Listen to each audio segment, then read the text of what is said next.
What are you doing in my swamp? Hello everybody, this is Ogre Boy and I'm going to be doing my review for the 1942 movie Invisible Agent.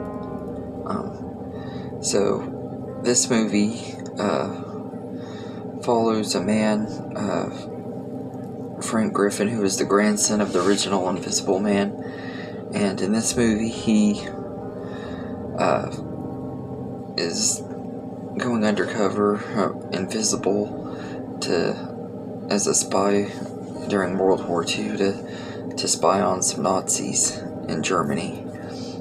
And there he meets a woman named Maria who hosts this party for these Nazis and stuff at her house and stuff, and he's there with her throughout most of the movie. He's hiding out at her house and stuff, trying to learn more about these Nazis and get this list of stuff back home to I think Britain or England or something like that. But this movie is okay compared to the other movies in the Invisible Man franchise. It's not one of the best, but it's not absolute garbage or anything either. I think it's definitely a lot better than The Invisible Man Returns, but not as good as The Invisible Man or The Invisible Woman, but it has its moments. The cast in here are all pretty good. John Hall plays Frank Griffin, and I think he does a pretty good job, and I like that they did try to do some new things with him, like he wears this grease stuff on his face instead of having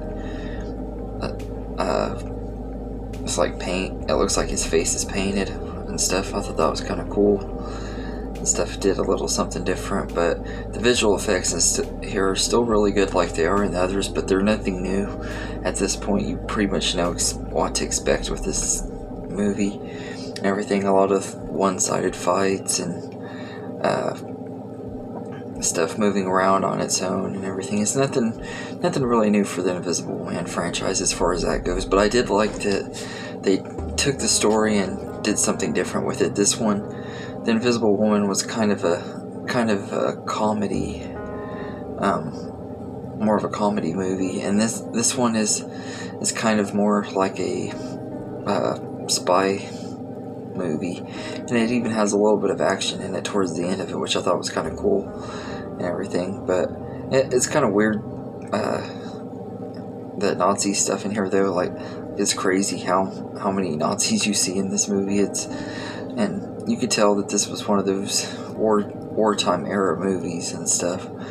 But I actually thought it was pretty good. It holds up pretty well. I enjoyed it a lot more than I thought I would have. When I heard that it was set during World War II, I was like, this could either be really bad or really good, and I think it was decent. I don't think it was great or terrible.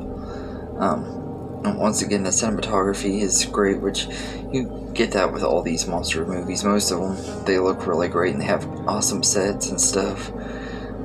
This one didn't have as many memorable sets as some of the other ones, but still has some good ones, and the makeup effects and stuff they used on The Invisible Man looked really good, and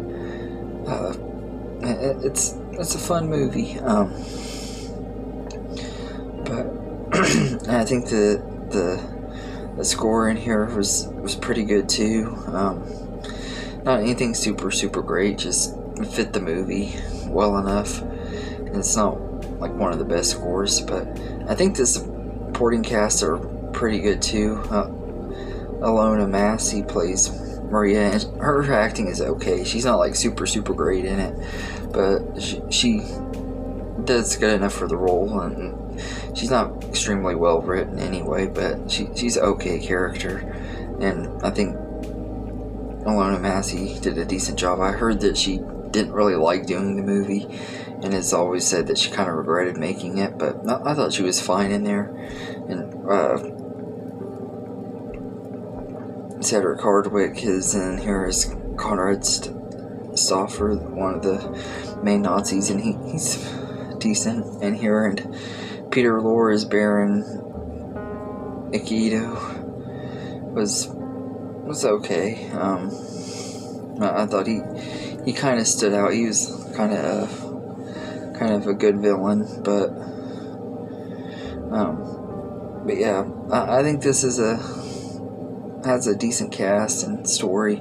And there is some really terrible dialogue though in here, and the ending is kind of dumb too. Like at the end of it, that he's pretty much telling Maria that he doesn't trust her because she's a double agent and stuff, and she's been telling him that throughout the whole movie, and he doesn't believe her. And then they find one of his friends comes in and tells him that she's been his double agent and stuff, and he acts like he believes her, but he also acts like he's not 100% sure that he believes her and trusts her and stuff, and then they end up making out at the end of it, which is really dumb. It's like he just said he doesn't fully trust you, so you're still going to make out with him. I thought that was kind of silly and dumb, but all in all, I think that Invisible Agent is a decent movie. It could have been better, but definitely could have been worse and everything. It's, for being the fourth movie in the Invisible Man franchise, I think it's still pretty entertaining and everything, and it was a fresh new idea to bring to the franchise, so everything. I didn't really felt like it was a waste of time. I think it was a little too long.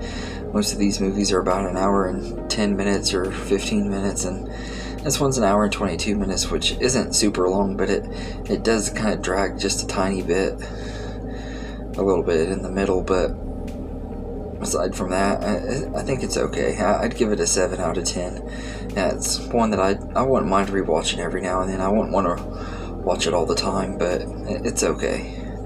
But anyway, let me know in the comments what you think of Invisible Agent, and hope you enjoyed this video, and have a good day, everybody.